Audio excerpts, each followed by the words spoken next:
Sumainyo ang Panginoon. Ang mabuting balita ng Panginoon ayon kay San Juan. Papuri sa iyo, Panginoon.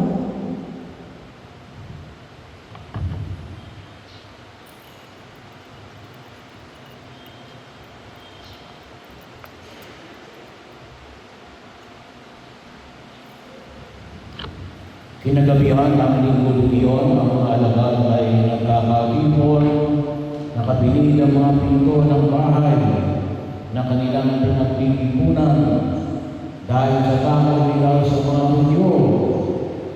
Dumating si Jesus at tumayo sa gitna nila. Sumainyo ang kapayapaan, sabi niya. Pagkasabi nito, ipinakita niya ang kanyang mga kamay at ang kanyang tagiliran. Tuwang-tuwa ang mga alagad nang makita ang Panginoon. Sinabi na naman ni Jesus, sumainyo ang kapayapaan. Kung paanong sinugo ako ng Ama, kayo din naman sinusugo ko kayo. Pagkatapos siya ay hiningahan niya at sinabi, tanggapin ninyo ang Espiritu Santo. Ang patawarin ninyo sa kanilang mga kasalanan ay pinatawad naman. Ang hindi ninyo patawarin ay hindi nga pinatawad. Ngunit si Tomas na pinaguli ang kampa, isa sa 12 ay wala raw nang dumating sa Jesus. Kaya sinabi sa kanya ng ibang alagad, nakita namin ang Panginoon.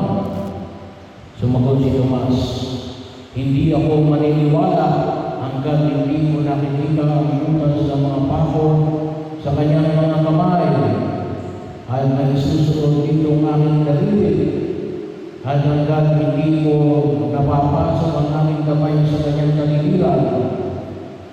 Makalipas sa 8 araw, muling magkatipon sa loob ng bahay ang mga alagad. Kasama nila si Tomas, nakapinig ang mga pinto. Ngunit pumasok si Jesus at tumayo sa gitna nila. Sinabi niya, sumainyo ang kapayapaan. Kaya sinabi kay Tomas, tingnan mo ang aming mga kamay at ilapit dito ang iyong daliri. Ipasok mo ang iyong kamay sa aking tagiliran. Huwag ka nang mag-alinlangan. Maniwala ka na.